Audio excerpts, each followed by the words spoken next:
97.1 Forever. Forever! Forever. Mga kwento ng pag-ibig, kwento ng pag-asa, at mga kwento ng buhay dito sa Barangay Love Stories. Love Stories.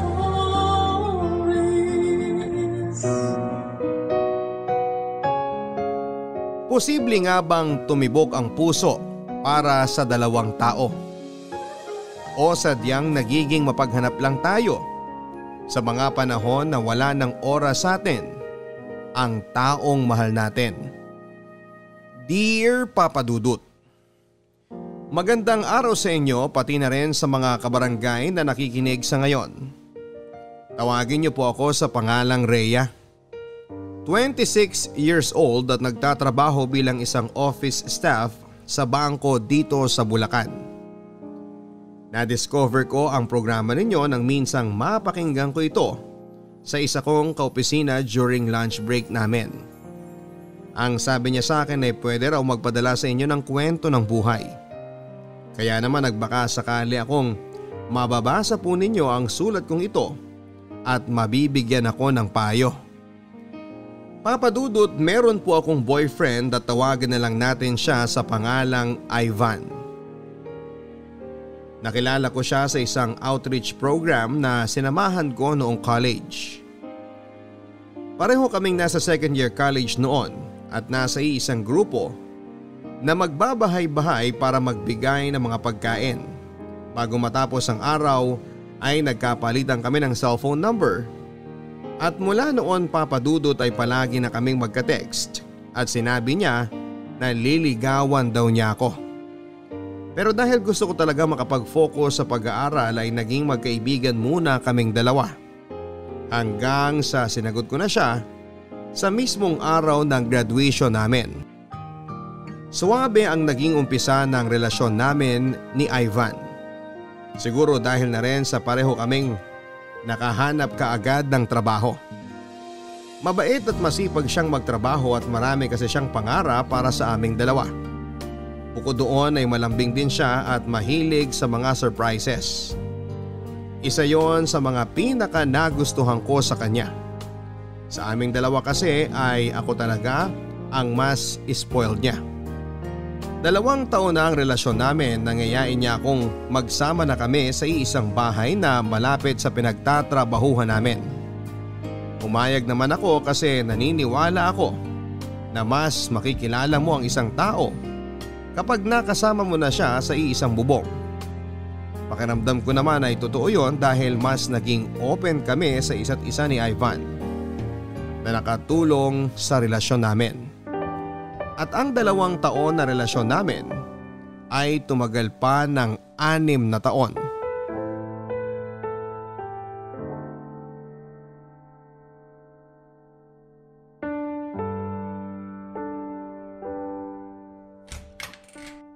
Dahan-dahan lang babe ha.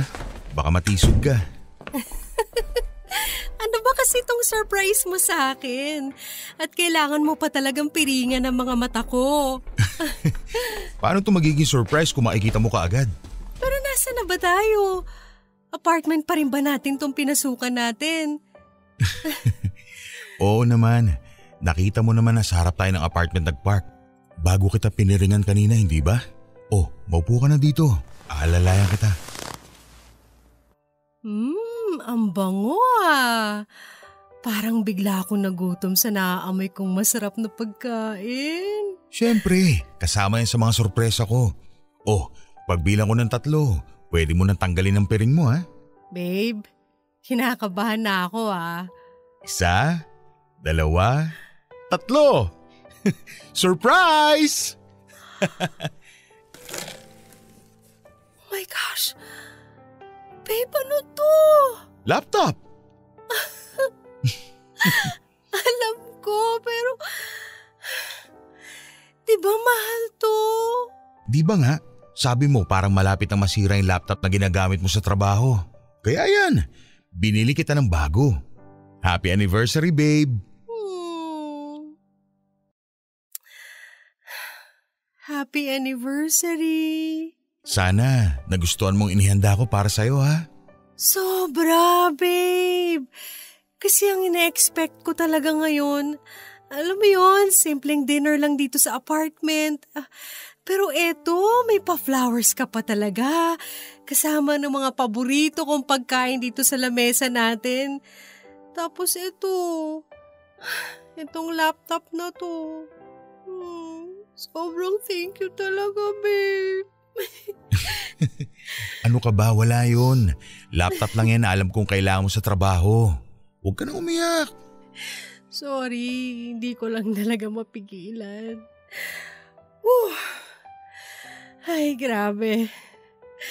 6th anniversary na natin pero hanggang ngayon, hindi pa rin ako sanay sa mga sorpresa mo na ganito. Alam mo, araw-araw kong ipinagpapasalamat sa Diyos na dumating ka sa buhay ko. Sana hindi ka magbago, babe, ha? Hindi ako magbabago. Gagawin kong lahat para sa'yo. Tandaan mo yan. Pati na yung pagmamahal na naramdaman ko mula nung unang beses na nagkita tayo. Hindi rin yun magbabago kahit kailan. Happy anniversary!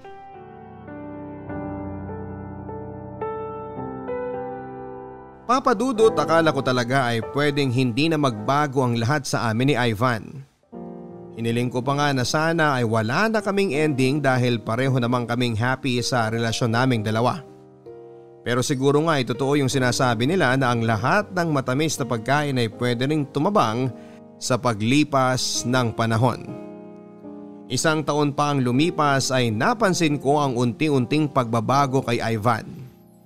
Hindi yung pagbabago na parang nambababae siya kagaya ng napapanood ko sa TV o nababasa sa mga pocketbooks. Ang napansin ko sa kanya ay bigla na lang siyang naging workaholic. Siguro dahil na rin sa nakuha niya ang promotion na matagal na niyang hinihintay.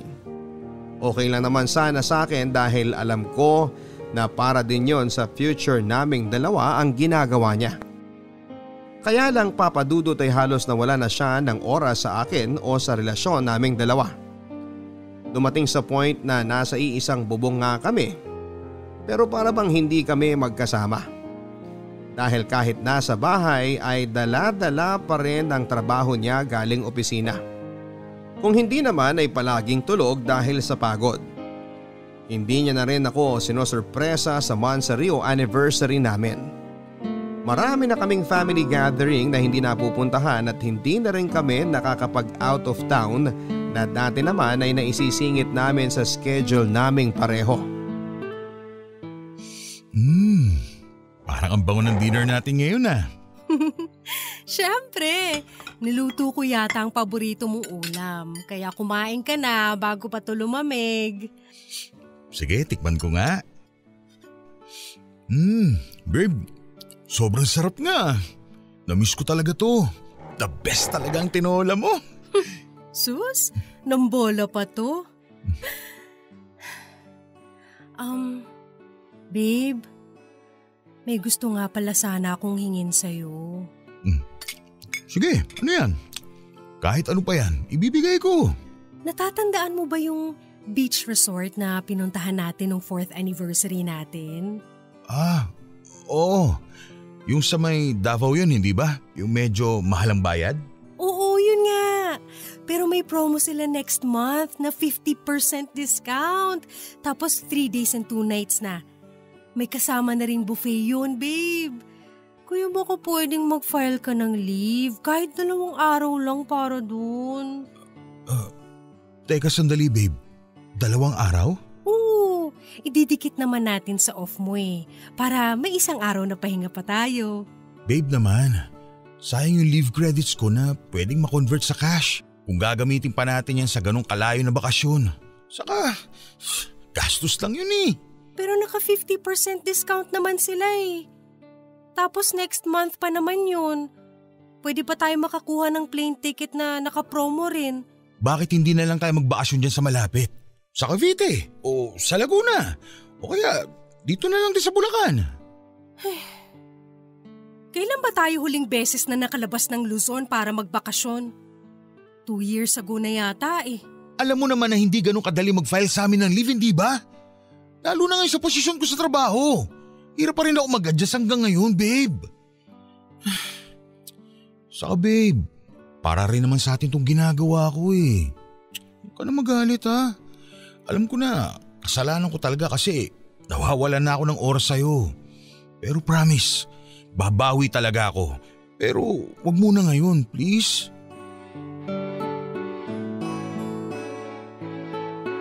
Papa Dudut, naging madalas ang pag-aaway namin ni Ivan. At lahat ng yon ay dahil sa trabaho niya.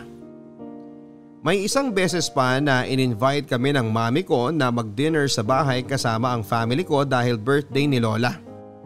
Sabado yon at dapat ay wala siyang pasok. Nangako din siya na makakarating pero kagaya ng inaasahan ko ay walang Ivan na dumating sa bahay. Tinawagan niya ako at sinabi na hindi makakapasok ang isang staff nila sa opisina at dahil deadline na raw ng mga office works nila ay kinakailangan niyang saluhin ang mga naiwan nitong trabaho. Bukod sa mga family gathering na palagi niyang nakakalimutan ay hindi na rin kami nakakapagbakasyon o kahit na isang simpleng date man lang sana sa labas.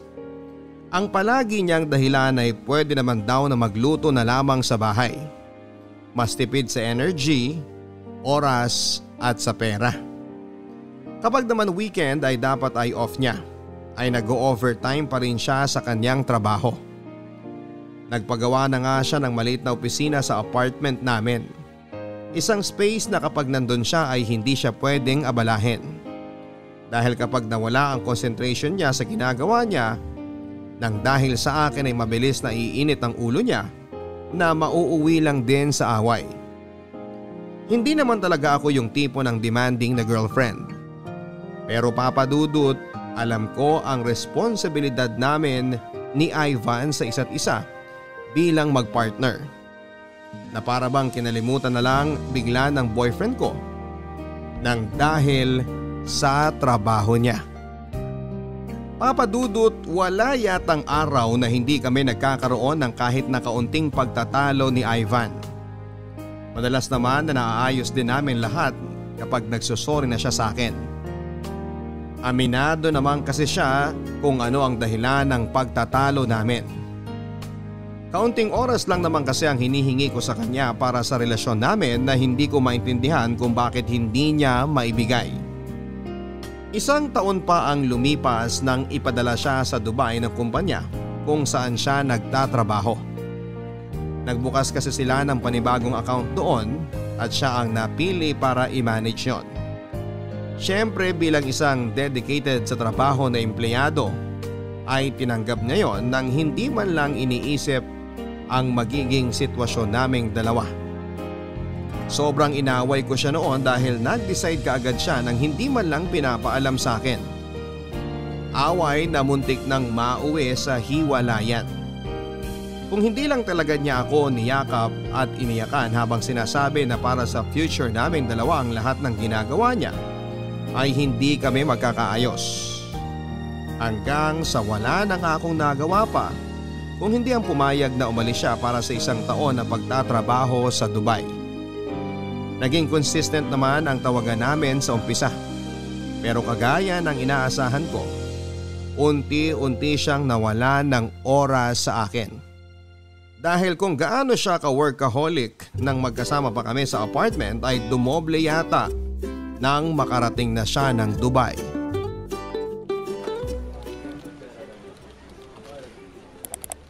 Nasaan ba yung files na yun?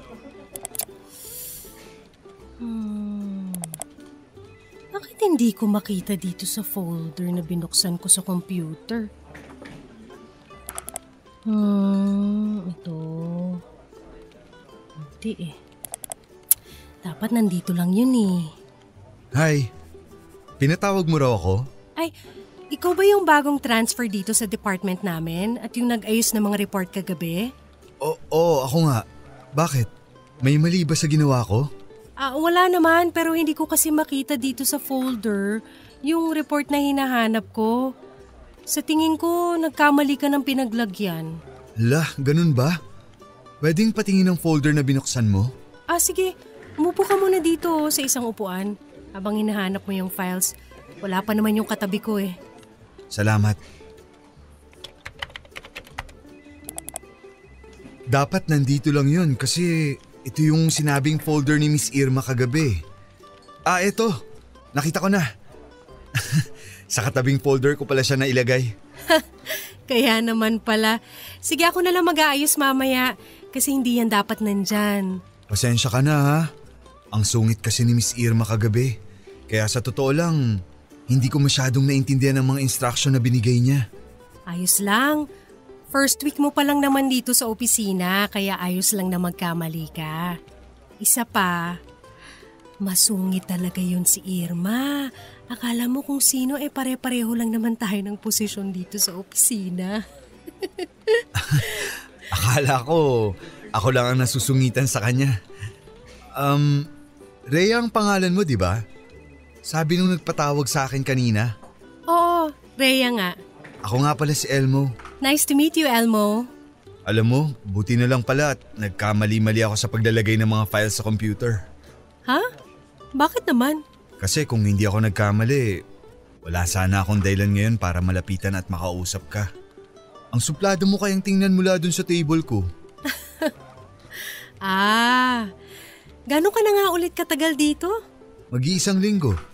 So, ibig sabihin, mag-iisang linggo mo na rin akong ini-stock mula sa lamesa mo. Uy, grabe ka ha. Hindi naman masyado. Medyo lang. Ang sarap mo kasing titigan lalo na kapag inaantok ako. Nagigising ka agad ako. Alam mo, Elmo, tigil-tigilan mo ako sa mga pagganyan mo ha. Taken na ako, kaya wag mo na akong diskartehan. Aray naman. Unang pag-uusap pa lang natin, binabasted mo na ako kaagad. Ganun talaga. Huwag ka mag-alala. Marami pa namang magagandang babae dyan sa opisina. Sa itsura mong yan, hinding-hindi ka mababasted. Huwag ka lang didiskarte ulit sa mga taken, ha? Aaminin ko, Papa Dudut, na sa unang beses na nagkausap kami ni Elmo ay naramdaman ko na may kahulugan ang mga simpleng pasaring niya sa akin. Hindi naman ako bata at hindi rin ako manhid para hindi magets na gusto niya akong pormahan. Kaya nga nilinaw ko kaagad sa kanya na nasa isang seryosong relasyon ako. Kaya itigil na niya kung ano man ang iniisip niyang gawin na pagdiskarte sa akin. Ayoko naman kasi na ako pa ang magbigay ng dahilan upang mas lalong lumabo ang relasyon namin ni Ivan. Pero Papa Dudut, kung anong pilit ko na maayos ang relasyon namin ay para bang binabaliwala lahat ni Ivan yon. Ni hindi ko man lang maramdaman ang effort niya para makausap ako sa araw-araw. Ano ba naman yung tawagan niya ako kahit na sa Facebook Messenger lang para magkausap at kumustahan kaming saglit. Pero parang mas nakaluwag pa yata sa kanya na nagkalayo kami dahil hindi ko na siya naaabala sa trabaho niya. Kaya nang minsang hindi niya nasagot ang tawag ko sa dapat na online celebration namin ng aming monthsary ay sobrang sumama ang loob ko. Tumawag din naman siya sa akin kinabukasan para mag-sorry dahil ginabi na raw siya ng uwi. Kaya nawala sa isipan niya ang tungkol sa monthsary namin. Pero dahil sa sama ng loob ko, ay sinabihan ko na siyang mag-focus na lang muna sa trabaho niya. At kausapin na lang ako kapag may oras na siya para sa akin at sa relasyon naming dalawa.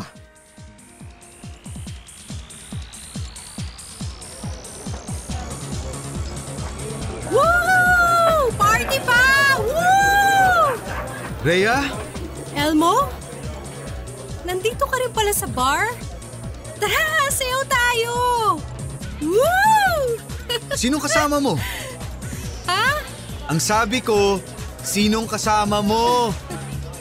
Hindi ko talaga maintindihan. Tara, sayaw na lang tayo. Lasing ka na yata eh. Hindi ako lasing. Walang lasing dito. Halika na, sayaw na tayo. Isayaw mo na ako. Nandito ba ang boyfriend mo? Ano? Boyfriend? Wala akong boyfriend ngayong gabi kaya halika na, Elmo. Party na tayo. Woo! Ay, Halika na. Umalis na tayo dito sa bar. Lasing ka na. Baka kung sino pa ang lumapit at tumawak sa'yo dito.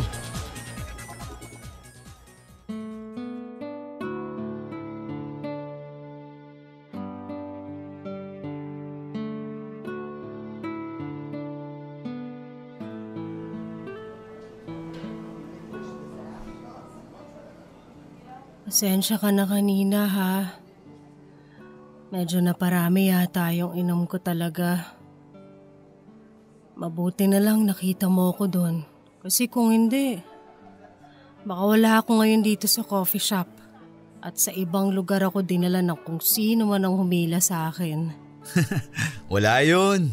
Nakipagkita rin kasi ako sa mga dati kong kaklase. Nagkataon naman na nung palabas na ako, napansin kita na parang lasing na kaya nilapitan kaagad kita. Pansin ko lang ha, parang hindi ka naman sanay uminom ng alak pero bakit nagpakalasing ka kanina? Mahabang kwento eh. Ayos lang kung ayaw mong sabihin. Pero hindi ka ba talaga susunduin ng boyfriend mo? Paano niya ako masusundo? Nasa Dubai siya. LDR kayo? Oo, mag-iisang taon na. I see. Hindi ka ba nahihirapan sa setup niyong dalawa? Alam mo, parang wala naman nagbago. Kasi nung nandito pa siya sa Pilipinas, kahit magkasama kami sa iisang bahay, parang wala rin akong kasama. Workaholic kasi yung boyfriend ko eh. Literal na mas marami pa siyang oras sa trabaho kaysa sa akin. Buti hindi mo siya inaaway ng dahil dun. Ang totoo, siya yung dahilan kung bakit ako nagpakalasing kanina. Wala eh. Minsan talaga, nakakapagod na lang mang-away. Hindi ko na nga maalala kung kailan yung last time na nag-out of town kami bago siya pumunta ng Dubai. Bukod kasi sa workaholic siya, kuripot din pagdating sa mga date namin. Ikaw, matipid ka rin ba pagdating sa mga date nyo ng girlfriend mo? Wala naman akong girlfriend. Pero opinion ko lang ha, kung para naman sa mahal mo, bakit mo iisipin yung gastos? Ano ba naman yung kahit isa o dalawang beses sa isang buwan na gumastos kayo para sa inyong dalawa, di ba? Ang sarap kaya sa pakiramdam na sabay niyong ginagastos ng taong mahal mo ang perang pinaghirapan niyo. Yan din ang naisip ko eh. Dati naman hindi kami ganito. Sweet yung boyfriend ko, tsaka mahilig din siyang magyaya ng out of town na bakasyon. Siguro kapag nagmamature na talaga ang isang tao, medyo nagiging kuripot at workaholic na.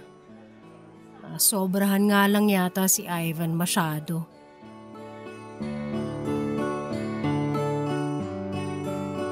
Sobrang opposite ng ugali ni Ivan kay Elmo, Papa Dudut. Kung si Ivan ay masyadong tahimik at seryoso. Si Elmo naman ay happy-go-lucky lang at talaga namang sumasakit ang tiyan ko sa kakatawa kapag siya ang kasama ko at kausap ko. Pagdating din sa itsura ay di hamak na malaki ang lamang ni Elmo. Hindi naman kasi talaga kagwapuhan ng boyfriend ko, simple lang moreno ang kulay ng balat, palapad ang ilong pero maganda ang mga ngipin. Samantalang si Elmo ay papasa na model ng magazine dahil sa kinis ng balat. Magandang pangangatawan, singkit na mga mata at matangos pa ang ilong. Pero hindi naman talaga ang physical appearance ni Elmo ang naging dahilan kung bakit unti-unti ay naging attracted na rin ako sa kanya. Siguro kasi ang bilis ko lang talaga siyang nakasundo. Marami kaming bagay na pagkakatulad. Hindi lang sa timpla ng kape o pagiging morning person. Mahilig din siya mag-out of town at medyo naiinggit pa ako na magkwento siya na halos nalibot na niya ang buong Pilipinas. Ang totoo kasi pangarap ko rin yun dati pa.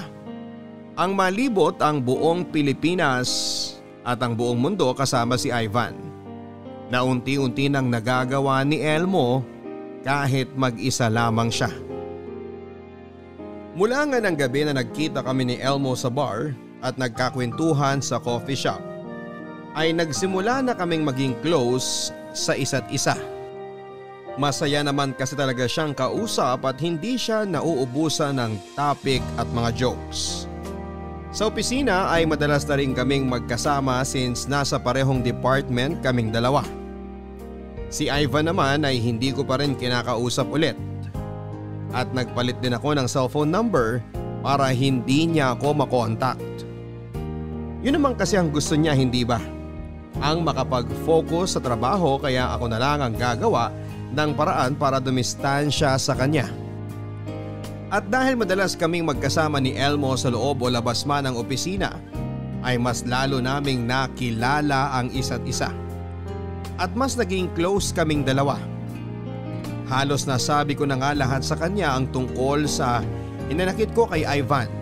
Lahat yon ay pinakinggan niya. At pinakinggan ko rin ang lahat ng mga payo na ibinibigay niya sa akin. Papadudod, siguro ay hindi niya naman ako masisisi kung tuluyan ang nahulog ang loob ko kay Elmo. Siya kasi yung palagi nandyan para sa akin. Siya ang taga-salo ng bigat na nararamdaman ko sa tuwing naguguluhan ako sa kakaisip kung dapat pa ba talaga naming ayusin ni Ivan ang relasyon naming dalawa. Kaya hindi nagtagal ay tuluyan na nga kaming nagkaroon ng mali at lihim na relasyon. Naging kami na nga ni Elmo at ang alam lang sa opisina namin ay talagang close na close lang kami sa isa't isa. Pero ang hindi nila alam, pagkatapos ng trabaho ay sa apartment ko na siya halos umuwi. Doon ko siya mas lalong nakilala, Papa Dudut. Dahil hindi lang pala siya malambing kapag kasama niya ako sa harap ng marami. Mas malambing at maasikaso siya kapag kaming dalawa na lamang ang magkasama. At aaminin ko, isa sa mga pinaka nagustuhan ko sa kanya ay ang kakaibang galing niya pagdating sa romansa. Si Ivan kasi ay madaling mapagod at makatulog. Pero iba si Elmo. Mas marami siyang alam na gawin para mapaligaya ako. At kahit may pasok kami sa trabaho kinabukasan, ay game na game siya na pagbigyan ako. Madalas pa nga ay ako ang sumusuko sa aming dalawa. Sa ganoong paraan daw niya kasi mas naipapakita at naipaparamdam ang totoong pagmamahal niya. Kung paano niya ako pinapaligaya sa bawat oras na kaming dalawa lang ang magkasama. Thank you sa paghatid sa akin, Elmo. Naabala ka pa tuloy. Ano ka ba? Kahit kailan hindi ka naging abala sa akin. O sige, aalis na rin ako. Bukas na lang ulit, daanan kita dito sa apartment mo. Susunduin mo ulit ako? Sigurado ka? Out of the way tong apartment sa bahay ninyo. Wala yun. Kesa naman mahirapan ka pang bumiyahe. Hindi pa ba ipapahakot ni Ivan ang mga gamit niya dito sa apartment niyo? Di ba tinapos mo naman na ang relasyon yung dalawa? Dapat ibalot mo na ang mga gamit niya tapos ipadala mo na sa bahay ng parents niya. To be honest, Elmo, gusto ko kasi muna siyang makausap ng personal bago ko tuluyang tapusin ang lahat sa aming dalawa. Para sana may closure. Pero kung nahihirapan ka na sa ganitong setup, I understand, Elmo. Nakakairita lang kasi na nakikita ko pang mga gamit niya sa loob ng apartment niyo tuwing pupunta ako dito. Pero hindi naman ako nahihirapan sa setup natin eh. Huwag mong isipin yun. Ang sabi ko naman sa'yo, willing ako na maghintay hanggang maayos mo ang lahat. O sige na, pumasok ka na para makapagpahinga ka na. Oh, hindi ka na papasok? Akala ko ba mamasahin mo ang likod ko para mawala ang stress ko? Rhea! Ivan? Oh, bakit parang nagulat ka? Anong ginagawa mo rito? Kailan ka dumating? Paano ko masasabi sa'yo na uuwi na ako? Di ba binlock mo ako sa lahat ng social media accounts mo? Hindi na rin kita makontak sa cellphone number mo. So tama pa lang lahat ng kutob ko. Itong hayop na to ba ang pinalit mo sa akin? Ha? Dude, relax lang. Kausapin mo ng maayos si Rhea. Huwag kang sumagot-sagot dyan kung ayaw mo paluin ko ng tubo yung ulo mo. Eh di subukan mo. Sige, ano? Elmo, huwag ka na sumagot. Mabuti pa siguro umalis ka na. Hindi, akala mo kung sino to eh. Ito ba yung boyfriend mo? na walang ibang inatupag kung hindi ang trabaho niya? Hoy tanga, huwag kang tatapang-tapangan dyan. At please, huwag kang umarte na para kang biktima dito. Alam ko na wala ka kasing kwentang boyfriend, kaya ipinagpalit ka ni Rhea sa iba. Elmo, tama na. Igago ka pala eh! Ivan! Ang hina mo naman sumuntok, pare. Tama na! Huwag mo pare. Mapapatay kitang hayop ka! Ivan, tama na! Ano ba kayo? Elmo, please, umuwi ka na lang. Pero Rhea, ayoko... Please, umuwi ka na. Sige, tawagan mo na lang ako. Sino yung lalaki na yun, Rhea? Bakit pinapapasok mo siya dito sa apartment natin? Dahil ako ang nagbabayad ng upa dito, kaya may karapatan ako na magpapasok ng kahit na sinong tao sa pamamahay na to. Anong ikaw?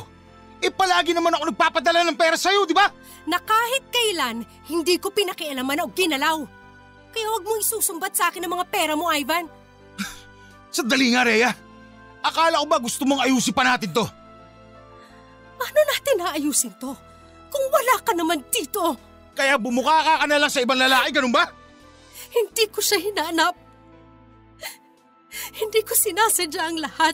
Hindi ko sinasadyang makita at maramdaman mula sa kanya ang lahat ng pagkukulang mo sa relasyon nating dalawa. At hindi pa rin yung rason para lukuhin mo ako. Para sirahin mong relasyon na to. Ivan, inaamin ko naman talaga na may kasalanan ako. Pero wag mo isisi sa akin ang lahat dahil may kasalanan ka rin kung bakit nagkakaganito tayo ngayon. At gusto mo pa talaga ako idamay dyan sa mga kalokohan at kasalanan mo? Oo! Dahil kung hindi ka nawala ng oras sa akin, hindi mangyayaring lahat ng to. Nakatira nga tayo sa isang bahay, pero parang hindi naman tayo magkasama. Halos hindi na tayo nag-uusap ng matagal. Tapos lumalis ka pa. Lalo mong pinalala ang lahat.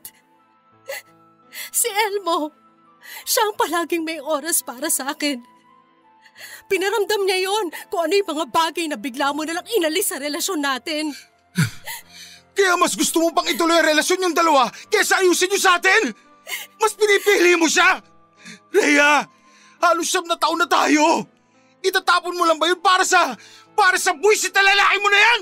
Pakinggan mo muna kasi ako. Gusto ko lang maintindihan mo na hindi lang ako may mali. Dahil hindi ko naman talaga ginusto magkaroon ng kasalanan sa'yo eh. Oo, naging mapaghanap ako ng oras ng pagmamahal na pinagkait mo sa akin. Kaya huwag mong isisi sa akin lahat dahil alam mo, Ivan, na pareho tayong may kasalanan kung bakit nagkakaganito ang relasyon nating dalawa.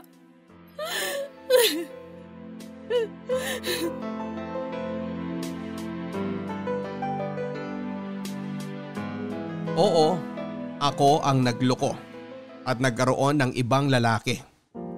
Pero hindi ko naman magagawa yon kung hindi nagkulang ng oras sa akin si Ivan. Hindi mangyayari ito kung nag-effort man lang sana siya na ayusin ang relasyon naming dalawa. Pagkatapos ng pag-uusap namin ni Ivan ng gabing yon ay mas lalo akong naguluhan. May katwiran din naman kasi ang lahat ng sinabi niya. Ang pagsusumikap na ginagawa niya sa trabaho ay para rin sa future naming dalawa. Iniisip ko tuloy na baka nasa akin talaga ang lahat ng mali. Baka naging masyado lang akong mapaglaro at mapaghanap. Baka naghahanap lang ako ng mapaglilibangan at mapaglilipasan ng oras. Pero hindi eh. Dahil sa totoo lang, sa tuwing kasama ko si Elmo, napakagaan ng pakiramdam ko. Masyadong mabilis ang lahat, pero sadyang mabilis lang din akong naging komportable na kasama siya. Ang bilis ko siyang minahal. Siguro kasi ay naramdaman ko mula sa kanyang lahat ng hinahanap ko kay Ivan. Sa totoo lang ay hindi ko na alam kung sino ba ang dapat kong piliin sa kanilang dalawa. Kung kaninong relasyon ba ang dapat kong ituloy. Hanggang sa nagdesisyon akong tapusin ang halos 5 buwan na maling relasyon namin ni Elmo. Oo, mas pinili kong ayusin ang sa amin ni Ivan. Ganon din naman siya kaya nagkabalikan din kami kaagad. Bumalik na siya sa apartment at pagkatapos namin na muling pag-usapan ang mga naging kasalanan namin sa isa't isa, nangako siya na babawi sa mga naging pagkukulang niya. At nangako naman ako na kahit kailan, hindi ko nakakausapin pa si Elmo. Kahit na alam kong mahirap yon dahil iisa lang ang department namin sa trabaho. Sinisigurado ko na ang lahat ng pwede naming pag-usapan ay may kinalaman na lang sa trabaho namin.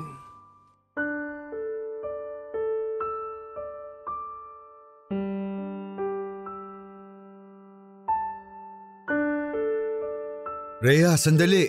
Mag-usap naman tayo. Pwede ba, Elmo? Huwag mo nga akong hawakan. Hindi ba sinabi ko na sa'yo na wag mo na ulit akong lalapitan pa kung hindi naman tungkol sa trabaho ang sasabihin mo? Sorry. Gusto ko lang naman na makausap ka. Tungkol na naman ba saan? Tungkol sa atin. Nakapag-usap at nagkalinawan na tayo nung 1 linggo pa. Kaya wala na tayong dapat pag-usapan pa. Kasi tapos na. Tapos na tayong 2. Pero pumayag na ba ako? Kailangan pa ba yun? Oo. Dahil 2 tayo sa relasyon na to. At hindi pwede na basta mo na lang itatapon ng kung ano man ang meron tayong 2. Pero nagawa ko na. Tinapon at tinapos ko na ang lahat dahil gusto ko nang ayusin ang relasyon namin ni Ivan. Mahirap ba talagang intindihin yun? Ayoko na. Tanggapin mo nang tapos na tayo. Paano tayo? Paano yung nararamdaman natin para sa isa't isa? Wala na nga tayo. Pwede ba, Elmo? Wag mo naman na akong pahirapan pa. Bakit? Sa tingin mo ba ikaw lang ang nahihirapan? Mas nahihirapan ako dahil ako yung naiwan sa ere. Kaya nga paulit-ulit ako nagsusori. Dapat nung una pa lang hindi na kita in-entertain. Dapat hindi ko na pinagulo ang sitwasyon namin ni Ivan at iniwasan na lang kita. Alam ko naman kasi na sa umpisa pa lang mali na eh. Ginamit kita para punan yung mga pagkukulang sa akin ni Ivan. Hindi mo ako ginamit. Minahal mo ko at yun ang alam ko. Kung ano man ang namamagitan sa atin, totoong pagmamahal yun. Na mali pa rin. Kung ano man ang naging relasyon natin mula sa umpisa, mali lahat yun. Bakit hindi natin subukang itama? Pwede naman na ako ang piliin mo. Dahil ako talaga ang mahal mo. Ano bang alam mo sa nararamdaman ko? Hindi sa pinangungunahan kita. Pero sigurado ako, Rhea. Sa bawat halik at haplos mo sa akin sa mga oras na tayong 2 lang ang magkasama. Mahal mo ako. Minahal mo ako. At hindi mo ako ginamit para lang gawing pampalipas oras mo. Aminin mo na. Aminin mo kung anong totoong nararamdaman mo. Ayokong itapon at sayangin yung halos 9 na taon na relasyon namin ni Ivan. Hindi ko kayang itapon ang mga taon na pinagsamahan namin para lang sa'yo. So yun ang totoong dahilan. Binalikan at pinili mo siya hindi dahil siya ang mahal mo, kundi dahil nanghihinayang ka lang sa tagal ng relasyon ninyong 2. Rhea, hindi mo ba naisip na dapat mas manghinayang ka sa oras na dapat ay ibinibigay mo sa totoong mahal mo? Ewan ko. Sa totoo lang hindi ko na alam.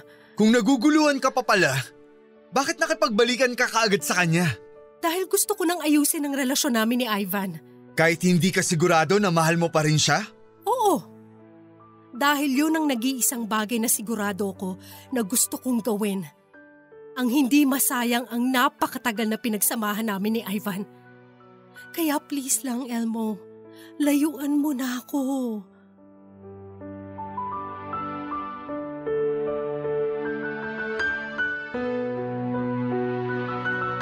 Papadudot aaminin ko na isa sa mga dahilan kung bakit nakipagbalikan ako kay Ivan ay dahil nangihinayang ako sa ilang taon na relasyon naming 2. Isa pa ay si Ivan kasi ang first boyfriend ko na hiniling ko na sana ay maging last ko na rin dahil siya na ang gusto kong mapangasawa.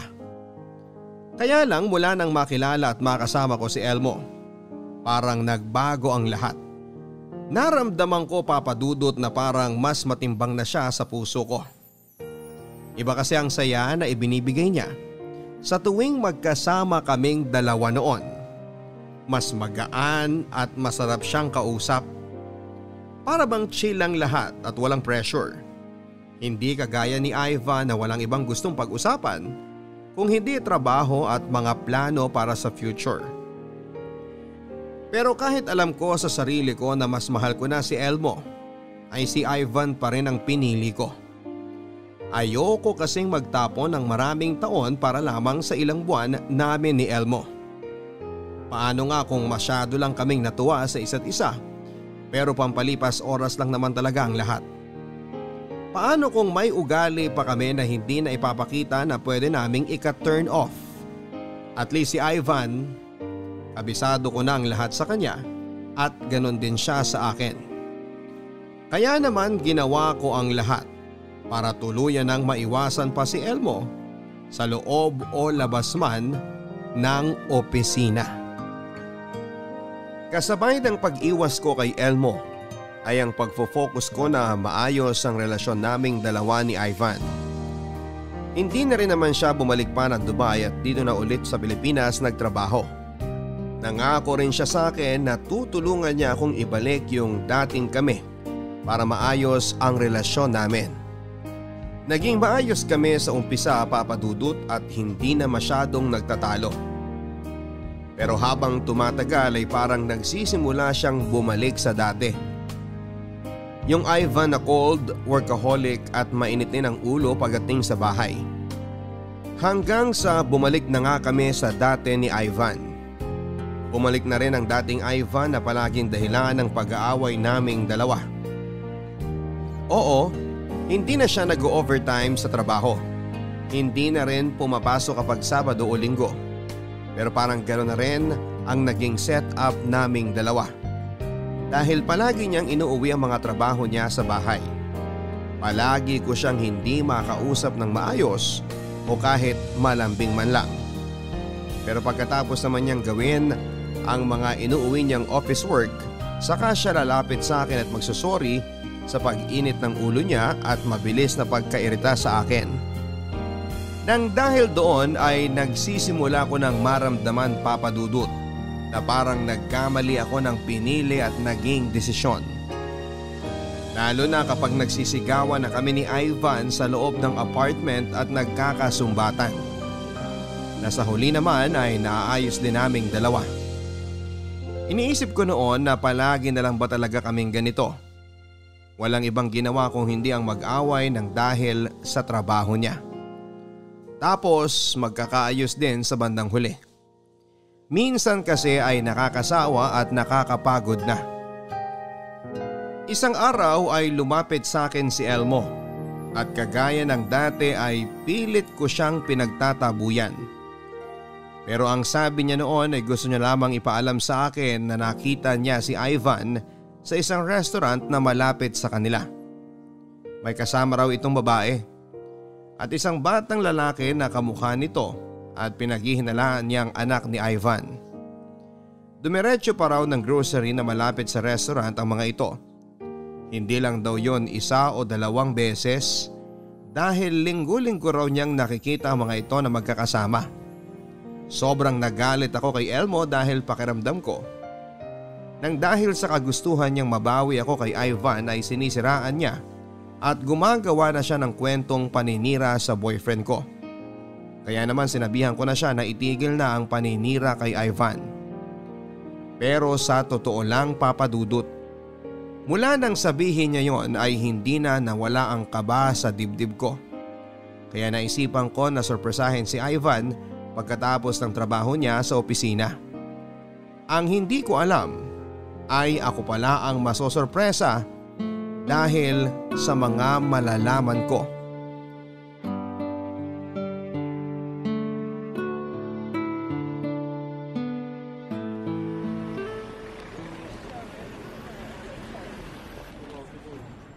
Nasaan na kaya si Ivan?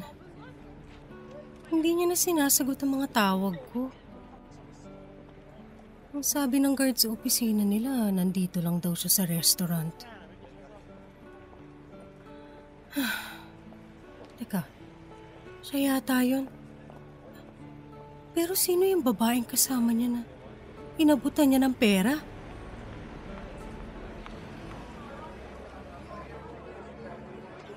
O sige na, saka na lang tayo mag-usap. Okay naman na siguro yung perang binigay ko, hindi ba? Babalik na ako sa opisina. Ivan? Rhea, anong ginagawa mo dito? Wala lang. Gusto lang kitang sorpresahin. Parang ako pa yata ang masosorpresa dito. At nandito pa talaga kayo sa sulok. Para hindi kayo masyadong kita, ganon? Teka ha, tatabi ako sa inyo. Para naman updated ako sa mga ganap sa buhay nyo. Sige, salamat ulit ha. Tawagan mo na lang ako kung kailan mo siya gustong makita. Sandali lang. Hindi ka pa nga pinapakilala ng boyfriend ko sa akin eh. O baka naman gusto mo na ikaw na magpakilala sa sarili mo. Para malaman ko na rin kung bakit kanya inaabutan ng pera. Upo ka muna. Bitiwan mo nga ako. Wala akong dapat na sabihin sa'yo ha. Ganon? Ivan, pwede bang pagsabihan mo nga tong babaeng to? At saka sabihin mo sa kanya na kumalma siya. Kung hindi, papatulan ko talaga tong girlfriend mong pabebe. Ang kapal na mukha nito. Rhea, please, kumalma ka lang. Huwag tayong gumawa ng eksena rito. Joy, sige na, umalis ka na. Ako nang magpapaliwanag kay Rhea. Ayusin mong paliwanag mo, Ivan ha, dahil kung hindi magwawala talaga ako rito. At ikaw, babae ka. Nakakahiya ka. Ang dumi-dumi mo. Sumasawsaw ka sa relasyon namin ng boyfriend ko. At hindi rin naman masyadong makapal yung mukha mo dahil may gana ka pa talagang manghingi ng pera kay Ivan. Pwede bang ayus-ayusin mo yung pananalita mo? Wala kang alam. Siguraduhin mo munang tama yung binibintang mo sa akin ha. Bakit? I-deny mo pa ba? Huling-huli na kayong dalawa, walang niya kayo? Okay, fine. Para manahimik ka na. Wala kaming relasyon ng boyfriend mo. Kaya pwede ba?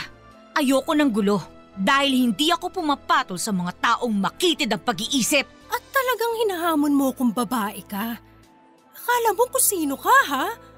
Pumili ka ng lalaking aahasin mo. Huwag tong boyfriend ko. Hindi ko nga inahas yung boyfriend mo. Kaya dahan-dahan ka sa mga pinagsasasabi mo. Joy, tama na. Ako nang bahala magpaliwanag kay Rhea. Umalis ka na, please. Bakit ba akong inaawat mo? Yang palingkerang girlfriend mo ang awatin mo. Palingkera pala ha? Halika ditong babae ka! Rhea, ano ba?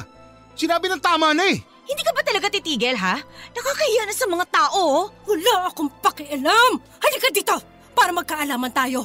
Maabot ko lang talaga yung buhok mo, manghihiram ka ng mukha sa sahig! Rhea, tama na nga. Tumigil ka na! Mabuti pa Ivan, aalis na ako ha. Sabihin mo na lang kung kailan mo gustong dalawin ng anak natin. Anak? May anak kayo ni Ivan? Magpapaliwanag muna ako. Ikaw?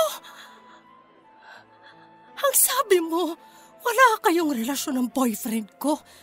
Pero sabihin mo sa akin ng totoo, may anak ba kayong dalawa ni Ivan? Oo, meron! May anak kami ni Ivan. 4 years old na siya at kaya ako inaabutan ng pera ng boyfriend mo para sa sustento niya sa bata. Okay na ba? Matatahimik ka na ba? Tawagan mo na lang ako, Ivan ha, kung kailan mo ulit gusto makita ang anak mo. Aalis na talaga ako.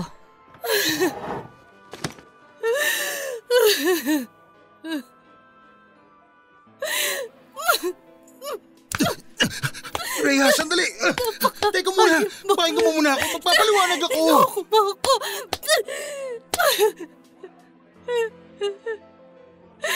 Ano pang ipapaliwanag mo? Sinabi na sa akin lahat ng babae mo tungkol sa anak niyong dalawa. Hindi mo kasi naiintindihan ko ano yung nangyari. Pues, ipaintindi mo sa akin na huwag kong paniwalaan yung mga sinabi ng babae mo. Pakinggan mo muna kasi ako. Hindi ko naman tinatanggi na may anak kami ni Joy. O ano pa pala ang gusto mong sabihin? Ha? Na wala naman talaga kami relasyon ni Joy. Wala kayong relasyon. Pero may anak kayo? Ang galing mo rin. Napakagaling mong magtago. Alam mo, tama sila. Dapat hindi ko na binigyan pa ng pagkakataon tong relasyon natin. Dahil mulat sa pulpa lang sa ating dalawa, ikaw na talagang manloloko!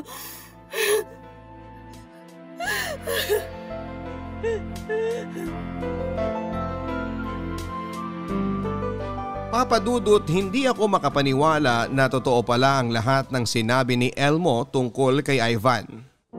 Na niloloko ako ng lalaking pinili at binalikan ko. 5 taon.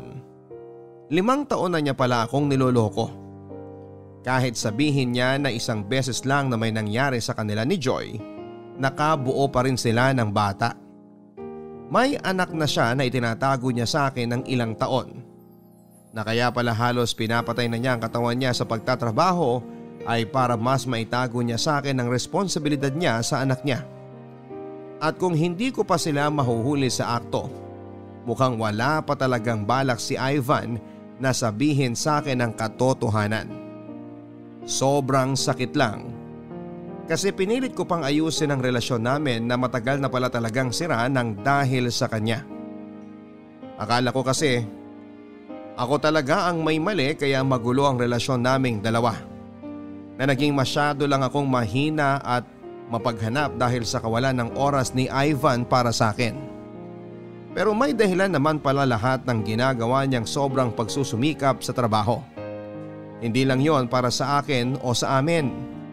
May kahati na pala ako. Matagal na. Naisip ko noon na kung hindi ko pa nalaman ang katotohanan, hanggang kailan niya ako lolokohin at itatago na may anak na pala siya sa ibang babae. Kaagad akong umuwi ng apartment ng araw na yon para iimpake ang lahat ng mga gamit ko.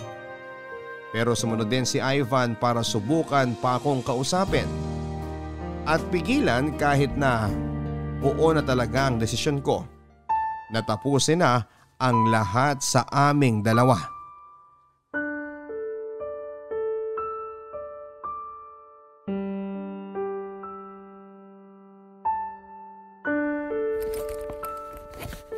Rhea, please.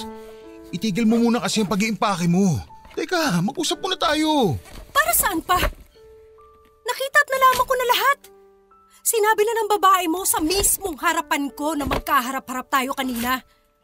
Kaya alis na ako sa apartment na to dahil ayoko na. Pagod na akong ayusin ang relasyon nating dalawa na paulit-ulit mo lang na sinisira. Pakinggan mo muna kasi ako. Para saan? Para sa mga bago mong kasinungalingan? Hindi naman ako nagsinungaling eh. Hindi ko lang kagad sinabi na may anak na ako. At kailan mo planong sabihin sa akin ang tungkol sa kanya? Na nabuo lang naman ang batang yon habang magkarelasyon tayong dalawa. Kapag may lakas na ako ng loob, Rhea, sasabihin ko naman sa'yo eh. Kapag may sapat na akong ipon para sa pagpapakasal natin, maniwala ka naman sa akin. Wala talaga kaming relasyon ni Joy. Wala kayo naging relasyon pero nakabuo kayo ng bata? Wow! So ano yun? Nag-shake hands lang kayo tapos nabuntis na siya? Inaamin ko naman na nagkamali talaga ako eh. Pero isang beses lang yun. Isang gabi lang. 5 years ago, nang umuwi ka sa probinsya ninyo, naglasing ako mag-isa sa bar dahil hindi ko nakuha ang promotion na matagal ko nang pinaghihirapan. Doon ko nakilala si Joy. Tapos wala na ako masyadong matandaan. Basta nagising na lang ako na may nangyari sa inyong dalawa. Ang galing. Ang galing mong gumawa ng kwento kahit kailan, Ivan. Pero yun nga kasi ang totoo. Hindi ko na nga siya nakita pagkatapos ng isang gabi na yun. Hindi na siya nagparamdam. Tapos 2 years ago, bigla na lang siya bumalik. Pinakilala niya sa akin si Ian, yung anak naming dalawa. Bakit hindi mo kagad sinabi sa akin? Dahil natakot ako na baka hiwalayan mo ko kapag nalaman mong totoo. Kaya tinago mo na lang sa akin. At wala ka na talagang balak na sabihin sa akin ang tungkol sa batang yun? Meron naman, pero hindi pa dapat ngayon. Dahil hindi ko pa kaya. Wala pa ako sapat na lakas ng loob. Kaya nga nagsusumikap ako sa trabaho eh. Dahil gusto kong ipakita sa'yo na ako yung lalaking mas karapat dapat para sa'yo. Kahit may anak na ako sa ibang babae. Lahat ng ginagawa ko sa trabaho para sa'yo, Rhea. Para sa ating dalawa. Hindi rin. Dahil ang totoo, Lahat ng pagpapakahirap mo sa trabaho ay para sa responsibilidad na ginagampanan mo sa anak mo bilang ama. Para hindi ko maramdaman na nababawasan ng ipon nating dalawa na sinasabi mong para sa kasal natin. Tama ako, di ba? Rhea naman. Kaya mo rin siguro biglang sinunggaban yung pagkakataon na ipadala ka ng kumpanya nyo sa Dubai para kumita ka ng mas malaki at makapag-ipon ng mas mabilis. Ano? Rhea, I'm sorry. Sinasabi ko na nga ba eh. Kaya wag akong paulit-ulit mong dinadahilan at ang relasyon nating dalawa kung bakit halos patayin mo na yung sarili mo sa trabaho. Dahil alam mo sa sarili mo na para rin yun sa tinatago mong anak. Nakakatawa ka lang eh. Galit na galit ka nung minsang nagkamali ako dahil sa pagkukulang mo sa relasyon natin. Pero ikaw, eto, araw-araw mo palang binibilog ang ulo ko. Sa bawat oras na magkasama tayo, niloloko mo ako. Rhea, please. Pwede pa naman natin ayusin to, hindi ba? Mahal kita at pinagsisihan ko na lahat ng mga naging pagkukulang at pagkakamali ko sa'yo. Magsimula tayo ulit. Ayusin natin ang relasyon na to. Pagod na ako, Ivan. Pagod na akong ayusin tong relasyon nating paulit-ulit lang din namang nasisira nang dahil sa'yo. Rhea, please. Rhea, mahal kita. Mahal na mahal kita. Please naman, huwag mo naman itapon ang 9 na taon natin para lang sa isang pagkakamali ko. Maawa ka naman. Huwag mong sayangin yung napakahabang panahon na pinagsamahan natin. Alam ko naman na mahal mo pa rin ako. Last na to. Please, Rhea. Rhea, isang chance na lang para sa ating dalawa pakiusap. Hindi ko na alam. Masyado na magulo lahat. Litong-lito na yung isip ko. Siguro hayaan mo na lang muna akong makapag-isip-isip. Hayaan mo na lang muna akong umalis dito sa apartment na to.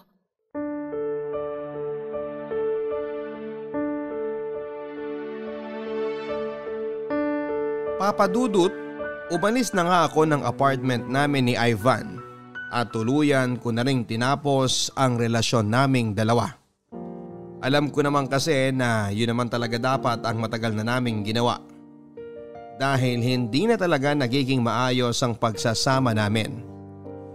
Hindi ko kaagad nadala ang lahat ng gamit ko pauwi sa bahay namin. Binalikan ko lamang ang iba kapag wala sa apartment si Ivan. Pumayag na rin siya sa sinabi ko na hatiin na namin ang naipon naming pera na dapat ay para sa kasal namin. Paminsan-minsan ay dumadalaw pa rin siya sa bahay para subukan ng makipag-ayos sa akin. Pero hindi ko pa rin siya gaanong kinakausap. Ang madalas kong sinasabi sa kanya ay kailangan ko pa ng oras para makapag-isip-isip kung may dapat pa ba kaming ayusin. Ang sabi niya ay hindi siya aalis ng apartment dahil umaasa siya na babalik pa rin ako para magkaayos kaming dalawa. Pagkatapos ng ilang araw ng vacation leave ay bumalik na rin ako sa trabaho at unti-unti na rin bumalik ang closeness namin sa isa't isa ni Elmo. Pero nilinaw ko sa kanya na masyado pang maaga para umasa siya na kakayanin ko nang pumasok muli sa isang relasyon. Ayoko rin naman kasi siyang maging palakibutas lamang kung sakali. Gusto ko kapag pumasok na ako sa isang relasyon na kasama siya, sigurado na ako na siya ang mahal ko. At wala nang Ivan na magpapalito ng isip ko at nararamdaman ko. Ayoko nang magpadalos-dalos sa mga desisyon at masaktan lang sa huli. Dahil sa totoo lang, may bahagi pa rin ng isip ko na gustong bumalik kay Ivan at ayusin ang lahat. Hanggang sa ngayon ay nalilito pa rin ako sa kung ano nga ba ang dapat na maging desisyon ko, Papa Dudut. Kung sino ba kina Ivan at Elmo ang dapat na piliin ko. Sobrang nangihinayang ako sa tagal ng pinagsamahan namin ni Ivan at minsan pakiramdam ko, yun na lang ang dahilan kung bakit gusto ko ulit siyang bigyan ng bagong pagkakataon. Si Elmo naman ay dumoble ang effort sa panliligaw sa akin. Pumasok sa isipan ko na bakit hindi ko siya bigyan ng isang pagkakataon. Pero paano kung hindi mag-workout ang relasyon naming dalawa? Paano kung hanggang panakipbutas lang talaga siya? Paano kung masayang lang din ang oras na ibibigay ko sa kanya na sana ay kay Ivan ko na lang ibinigay? Papadudod, sana po ay matulungan ninyo ako at ng ating mga kabarangay sa problema at pagkakalitong kinakaharap ko sa ngayon. Alam kong hindi naman maiiwasan ang masaktan o makasakit ako sa desisyon na gagawin ko. Pero hanggat maaari sana, ayoko nang magkamali at magsisi sa bandang huli. Dito ko na po tinatapos ang sulat ko. At ngayon pa lamang po ay nagpapasalamat na ako sa payong maibibigay ninyong lahat sa akin. Ang inyong kabarangay at kapuso forever, Rhea.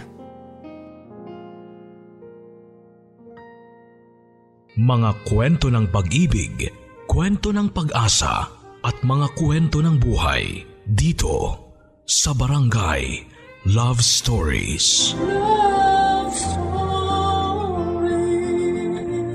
Forever.